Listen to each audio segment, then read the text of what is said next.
একদিন বিরতির পর সোমবার সকাল থেকে হাওড় অঞ্চলের প্রায় সবগুলো জেলায় বৃষ্টি হচ্ছে। বিভিন্ন নদ নদীর পানি বাড়ায় দেখা দিয়েছে বন্যার শঙ্কা। বৈরী আবহাওয়ায় ফের ব্যাহত হচ্ছে ধান কাটা মাড়াই। বজ্রপাতের শঙ্কায় দেখা দিয়েছে শ্রমিক সংকট।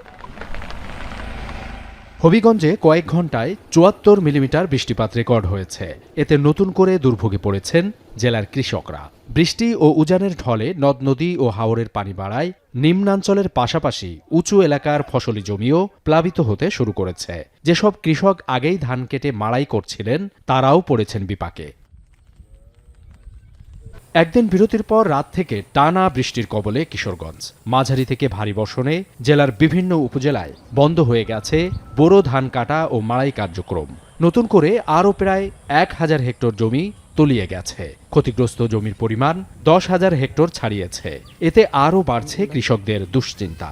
১৫-২০ জমি কইরা এখন তো রেন টেন কইরা দিয়া এখন কোনো উপায় নাই। আমরা সরকার যদি আমার একটু সাহায্য করে তাহলে আমি একটু শান্তি থাকতে পারবো।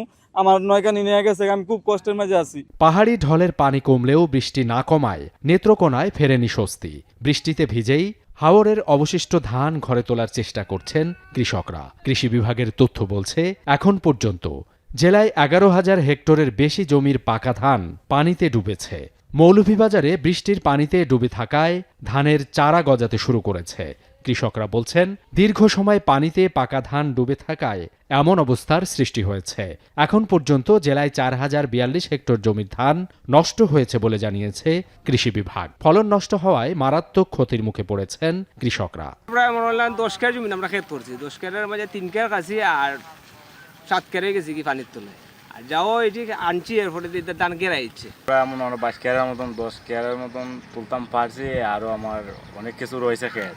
এছাড়া নতুন করে বৃষ্টি না হওয়ায় সুনামগঞ্জের হাওর জুড়ে বেড়েছে কৃষকের ব্যস্ততা। মাঠের ধান গোলায় তুলতে পুরুষের পাশাপাশি কাজ করছেন নারী শ্রমিকরাও। কৃষি বিভাগের তথ্য বলছে জেলায় এখন পর্যন্ত ১,২৭,০০০ হেক্টর জমির ধান কাটা হয়েছে। ক্ষতিগ্রস্ত হয়েছে ২০,০০০ হেক্টর জমির পাকা ধান। সাবিত সারওয়ার, এখন।